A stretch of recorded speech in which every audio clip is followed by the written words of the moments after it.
English Bangla লিটারেচারে আপনি চর্যাপদ এবং মধ্যযুগের মঙ্গল কাব্য পড়তে আপনার যতটুকু সময় লাগবে, তার চেয়ে আমার মনে হয় যে ইংলিশ লিটারেচার পুরো বইটা পড়তে আপনার ততটুকু সময় লাগবে, যদি আপনি একটু বুঝে পড়েন। পিরিয়ড ভাগ করে একটু বুঝে পড়তে হবে, আর কিছু না। এখন আমরা আসি পড়ায়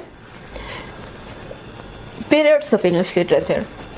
The Old English period, Modern English, Middle English period, Renaissance period. আমরা আজকে এখানে 3টা পিরিয়ড নিয়ে আলোচনা করব। দেন নেক্সট ভিডিওতে বাকি পিরিয়ডগুলো নিয়ে আলোচনা করব। এখন আপনি দেখেন ওল্ড ইংলিশ পিরিয়ড। ইংলিশ লিটারেচারের পিরিয়ডগুলো শুরু হয় 450 থেকে 1450 থেকে শুরু হয় এবং বর্তমান পর্যন্ত। আচ্ছা, আর বাংলা লিটারেচারের পিরিয়ড শুরু হয় হচ্ছে 650 থেকে। সো বাংলা লিটারেচারের চেয়ে ইংলিশ লিটারেচারের পিরিয়ডগুলো একটু আগে শুরু হয়। এখন দেখুন old English period. Old English পিরিয়ডটাকে অ্যাংলো-স্যাক্সন পিরিয়ড বলা হয়। এখন আমরা ওল্ড ইংলিশ পিরিয়ড এবং মিডল ইংলিশ পিরিয়ডটা জাস্ট আমাদের মোটামুটি একটু জানার জন্য পড়া, যে আমরা ইংলিশ লিটারেচার পড়ছি, কিন্তু আমাদের মূল সিলেবাস কিন্তু রেনেসান্স পিরিয়ড থেকে। বিসিএস এর যে সিলেবাস আছে, আপনি সিলেবাস ধরে ধরে পড়বেন অবশ্যই, কারণ আপনি যদি শুধু ওল্ড ইংলিশ পড়তে চান আপনি কিন্তু অনেক পড়তে পারবেন, কিন্তু সবটা কিন্তু আপনার সিলেবাসের অন্তর্ভুক্ত না। তো আমি মনে করি সিলেবাস ধরে ধরে পড়াটাই বেটার। ওল্ড ইংলিশ পিরিয়ড হচ্ছে 450 থেকে 1066 পর্যন্ত, মিডল ইংলিশ পিরিয়ড 1066 থেকে 1500 পর্যন্ত, রেনেসান্স পিরিয়ড 1500 থেকে 1660 পর্যন্ত। এখন রেনেসান্স পিরিয়ডের ভিতর আপনি দেখেন preparation for Renaissance, Elizabethan period, Jacobean period, Caroline period, Commonwealth period, so many periods. But আপনি এগুলো কিভাবে মনে রাখবেন যে এতগুলো পিরিয়ড সাল সহ আপনার মনে রাখতে টাফ হবে, আপনার সেটা মনে হচ্ছে যে ফার্স্ট পেজটা দেখে আপনি ভয় পাচ্ছেন। কিন্তু দেখুন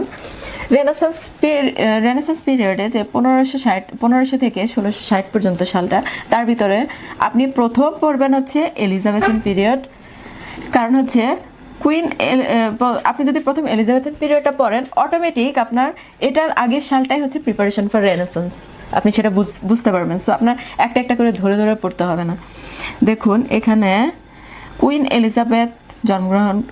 এলিজাবেথের সময়টা থেকে, মানে তার শাসনের সময়টা থেকে এই যে 1603 সাল পর্যন্ত, এটা হচ্ছে এলিজাবেথিয়ান পিরিয়ড। কুইন এলিজাবেথ যে সময়টাতে শাসন করেছিলেন। আপনি এখানে মনে রাখার জন্য 58 থেকে 1603 না পড়ে আপনি মনে রাখার জন্য পড়বেন হচ্ছে 1550 থেকে 1600 পর্যন্ত, এই সময়টাকে ধরবেন। আর এখানে 8, এখানে 3, এটা অটোমেটিক পরে আপনার মনে চলে আসবে। আপনি মনে রাখবেন যে এটা হচ্ছে 55 বছর, কুইন এলিজাবেথ শাসন করেছিলেন 55 বছর। সো 55টা আপনি মনে রাখলে অটোমেটিক আপনার এখানে 8, 3 এমনিতেই চলে আসবে। দেন আপনি যখন এটা মনে রাখবেন যে কুইন এলিজাবেথ শাসন করেছিলেন 1558 থেকে 1603 পর্যন্ত, তখন আপনার অটোমেটিক যে আমার এখানে 1500 থেকে 1660, তার মধ্যে নিশ্চয়ই এর আগের পিরিয়ড একটা আছে, সেটা হচ্ছে প্রিপারেশন ফর রেনেসান্স। এবং পরেরগুলা দেখুন, কুইন এলিজাবেথের পর ক্ষমতায় আসে হচ্ছে রাজা জ্যাকের সময়টা হচ্ছে জ্যাকোবিয়ান পিরিয়ড। আর তারপরে হচ্ছে চার্চের নাম অনুসারে পরে আসছে ক্যারোলিন পিরিয়ড। এখন দেখুন আপনি এই 1603 থেকে 1625, এটা হচ্ছে জ্যাকোবিয়ান পিরিয়ড। আপনি এখানে 3 বাদ দিয়ে যা 1600 থেকে 1625, ফার্স্ট 25 বছর ধরবেন।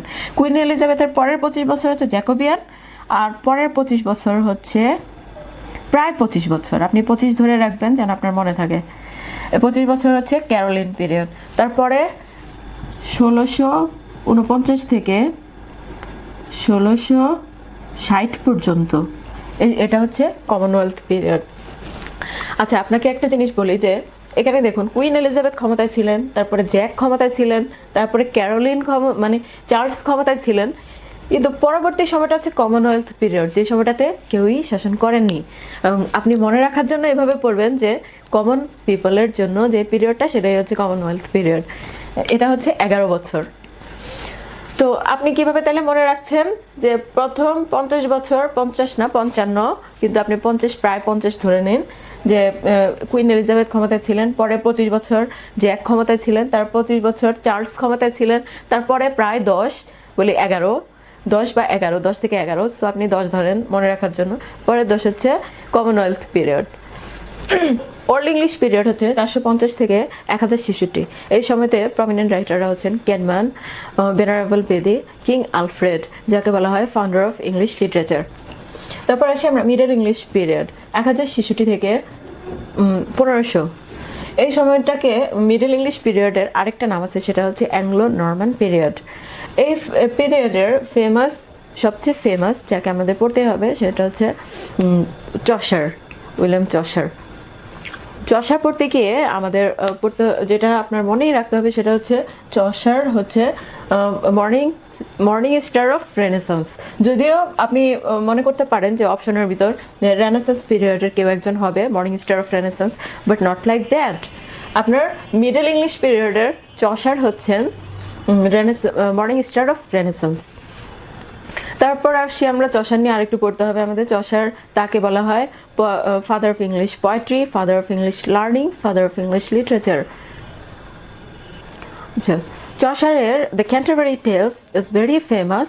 এখানে 24টা টেলস আছে, যে 24টা টেলস 30 জন পিলগ্রিমস তারা একটা তীর্থযাত্রায় যাবে, সেখানে যেতে যেতে তারা হচ্ছে 30 জন মিলে সেই গল্পগুলো বলতে থাকবে একজন একজন করে, আর তাদের রাস্তাটা পার হয়ে যাবে, সেরকম একটা ব্যাপার।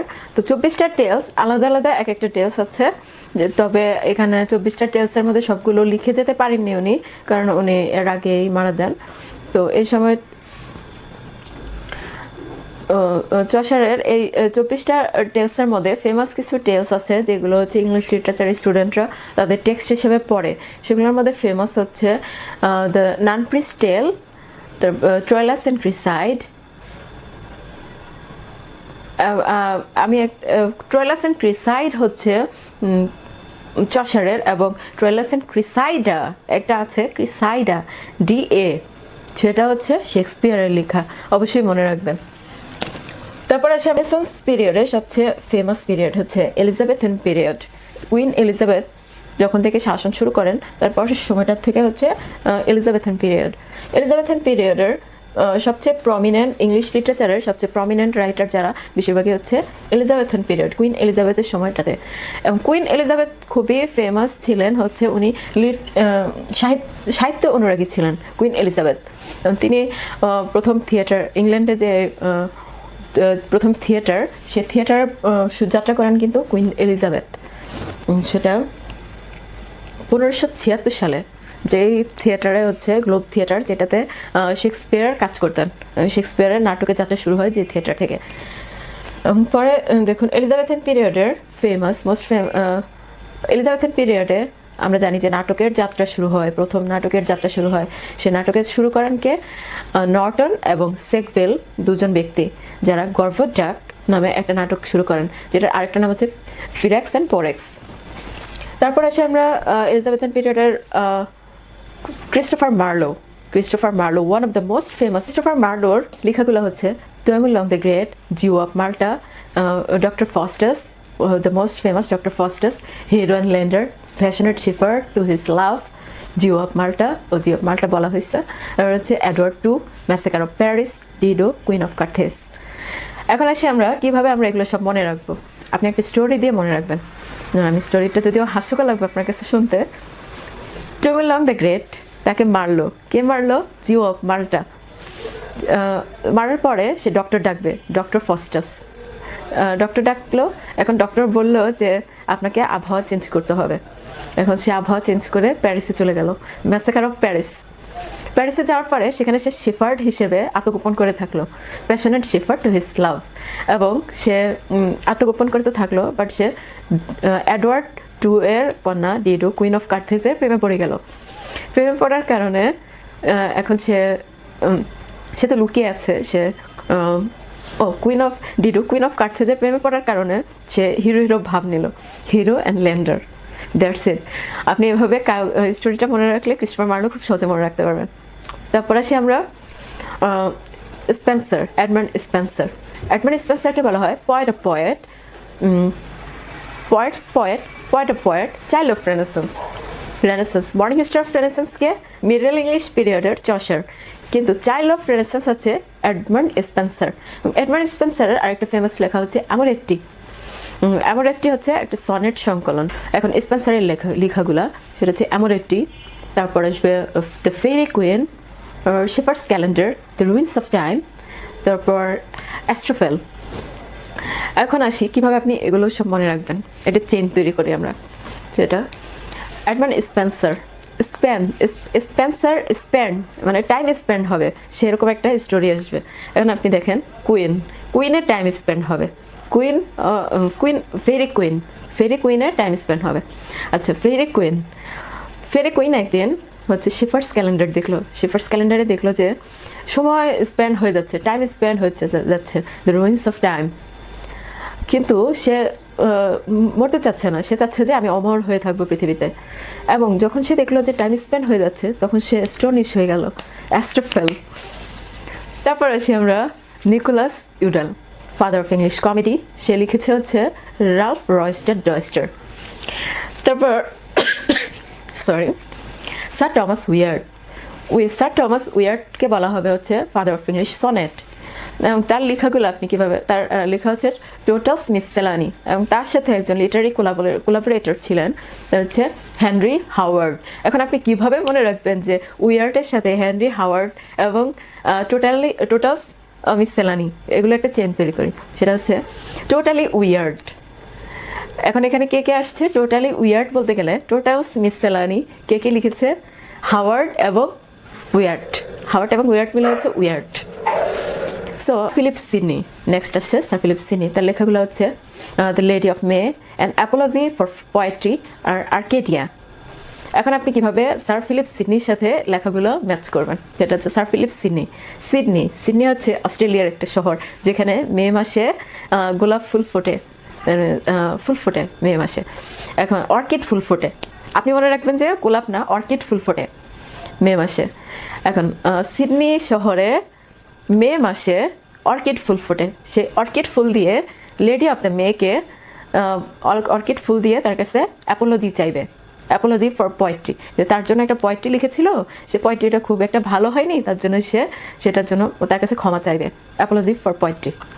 তারপর আসবেন আচ্ছা জন ওয়েবস্টার, ওয়েব মানে কি?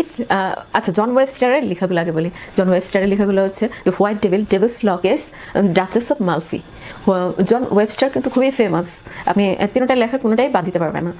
জন ওয়েবস্টারের একটা চেন করি, সেটা হচ্ছে জন ওয়েবস্টারের মধ্যে আপনি ওয়েব শব্দটা পাচ্ছেন। ওয়েব মানে কি? ঢেউ।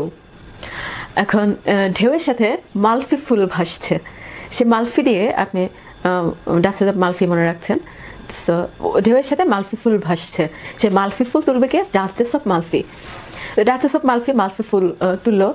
এখন সে সেখানে মালফি ফুল তোলার পরে তাকে হোয়াইট ডেভিল এসে ধরলো। হোয়াইট ডেভিলকে আপনি এখানে মেকিয়াভেলিয়ান ক্যারেক্টার, সেলফিশ ক্যারেক্টার, যেটা ডাচেস অফ মালফির ভিতরে আছে বসলা। সো আপনি বসলার নাম এখানে মনে রাখতে পারবেন। ডাচেস অফ মালফিকে হোয়াইট ডেভিল ধরলো, হোয়াইট ডেভিলকে বসলা। এখন হোয়াইট ডেভিল ধরার কারণে সে কোর্টে গিয়ে ডেভিলস ল কেস করে দিল। Ben Jonson, one of the famous. Ben Jonson হচ্ছে father of English comedy of humour. যত হিউমার আছে সবগুলো বেন জনসনের ভিতরে। আচ্ছা, বেন জনসনের আপনি বেন জনসনের আগে লেখাগুলো বলে every man in his humour, তারপর সাইলেন্ট ওমেন, বলপনি, দ্য আলকেমিস্ট। এখন আমি আসি স্টোরি বানাই, যেটা দিয়ে আপনি মনে রাখবেন চেন। বেনসন খাওয়ার কারণে তার মধ্যে হিউমারের সৃষ্টি হবে।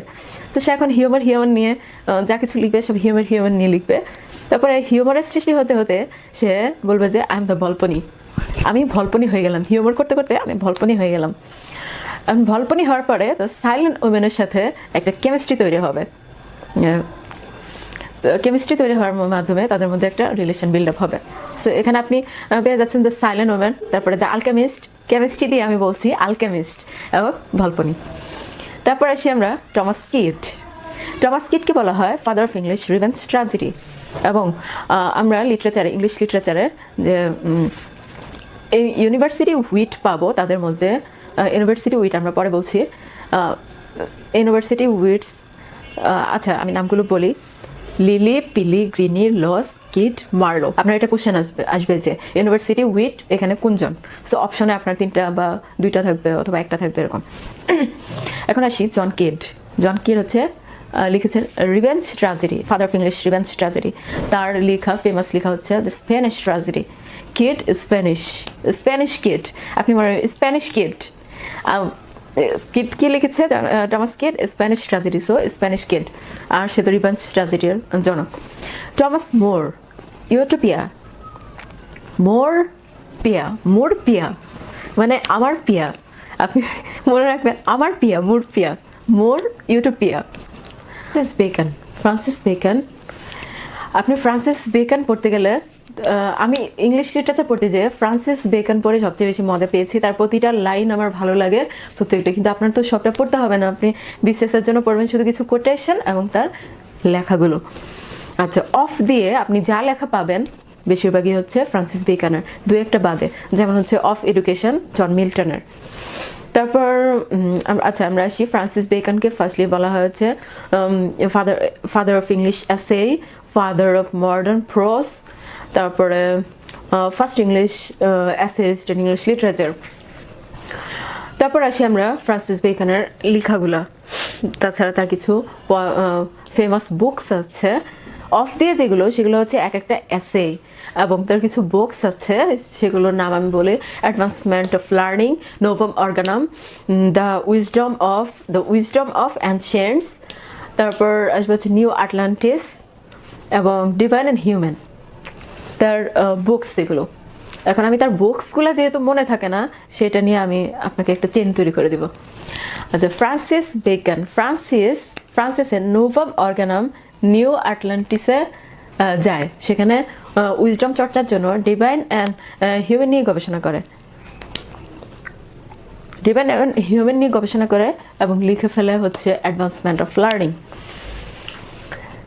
তারপর আসি আমরা তার কিছু কোটেশনে, ফেমাস কোটেশন যেগুলো আপনার মনে রাখতেই হবে। হচ্ছে আমি পুরো কোটেশন বলবো না, জাস্ট কোটেশনের ফার্স্ট একটু বলবো যেন আপনার মনে থাকে। Reading make man wise, conference ready man and writing and অ্যাডজেক্ট man. তো আপনি এতটুকু মনে রাখবেন, রিডিং মেক ম্যান ওয়াইজ। তারপর হিস্ট্রি মেক্স ম্যান ওয়াইজ, এটা তার তারপর আসে ওয়াইফস আর ইয়াং ম্যানস মিস্ট্রেস, তারপর companion for the middle age and old man's nurses. মানে হচ্ছে ওয়াইফসরা হচ্ছে ইয়াং ম্যানদের জন্য মিস্ট্রেস, এবং মিডল এজের জন্য হচ্ছে একজন কোম্পানি তার, এবং ওল্ড ম্যানদের জন্য হচ্ছে ওয়াইফরা হচ্ছে নার্স। আপনি বুঝতেই পারছেন কি বোঝাচ্ছে। A good friend is another himself. তারপর আমরা আসি, it is impossible to love and B wise, এটা হচ্ছে অফ লাভ থেকে। তারপরে কিছু আছে অফ রিভেঞ্জ থেকে আছে কিছু। তারপরে এরকম of marriage and single life. তাহলে আমরা কি কি আছে নাম বললাম, of revenge, of marriage and single life, তারপরে of studies, of friendship, of revenge, এগুলো অফ লাভ। এরকম অফ দিয়ে আরও কিছু আছে যেগুলো হচ্ছে মনে পড়ছে না এই মুহূর্তে। তারপর আসি আমরা ফ্রান্সিস বেকন, মোটামুটি আপনি আরও কিছু কোটেশন আছে যেগুলো আপনি পড়ে নেবেন। Revenge is a kind of wild justice, revenge থেকে।